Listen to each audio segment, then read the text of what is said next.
దేవుణ్ణి లక్ష్య పెట్టకుండా భక్తిహీనంగా బతికేటువంటి వ్యక్తుల గురించి నేను మాట్లాడట్లేదు. వాళ్ళకుంది, వాడికి శరీరం బాగున్నంత వరకు, పైసలు వస్తున్నంత వరకు, మంచిగా అన్నీ నడుస్తున్నంత వరకు ఎవరిని లెక్క చేయడు, దేవుణ్ణి కూడా లెక్క చేయడు. దేవుళ్ళ వెళ్ళిపారా అంటాడు, అంతే. అంత 3 రోజులు భోగం. భక్తిహీనులు ఎన్ని రోజులు భోగం? 3 రోజులు భోగం. తర్వాత ముడిద్ది. రాజు ఒకడు ఊరేగింపు వెళ్తుంటే, రాజుగారు వీధుల్లో ఊరేగింపు వెళ్తున్నా. ఊరేగింపుకి వెళ్తుంటే రాజ్యంలో పౌరులందరూ వచ్చి, మహారాజు మన వీధులు కూడా వెళ్తున్నాడు అని అందరూ వచ్చి నీరాజనాలు పలుకుతున్నారట. స్వాగతం స్వాగతం అని. ఒక ఏరియాకి వెళ్ళాడంట. ఒక మిద్ది ఉంది. మిద్ది మీద కుర్చీ వేసుకొని ఒకడు కూర్చున్నాడు. కాలు మీద కాలు వేసుకొని కూర్చున్నాడు.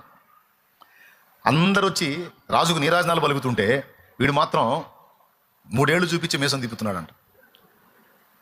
ఏమన్నా అర్థమైందా మీకు? 3 ఏళ్ళు చూపించి మీసం తిప్పుతున్నాడంట.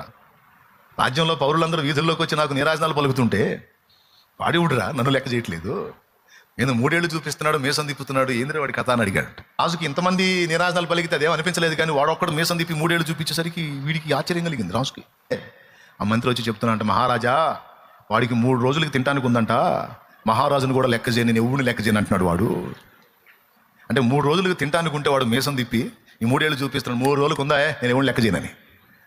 అట్లాగే 3 రోజుల భోగం కోసం ఈ లోకంలో కొంతమంది దేవుని పాదాల దగ్గరికి, దేవుని మందిరానికి, దేవుని సన్నిధికి మీరు వస్తుంటే మిమ్మల్ని ఎగతాళి చేసేవాళ్ళు, హేళన చేసేవాళ్ళు, మిమ్మల్ని చూసి నవ్వుకునేవాళ్ళు, మిమ్మల్ని పిచ్చోళ్ళు అనుకునేవాళ్ళు.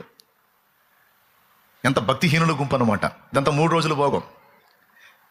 ఆడేమో రాజును చూసి మీసం తిప్పాడు, ఈ భక్తిహీనులేమో దేవుడిని చూసి మీసం తిప్పుతుంటాడు, నేను దేవుని కూడా లెక్క చేయనని.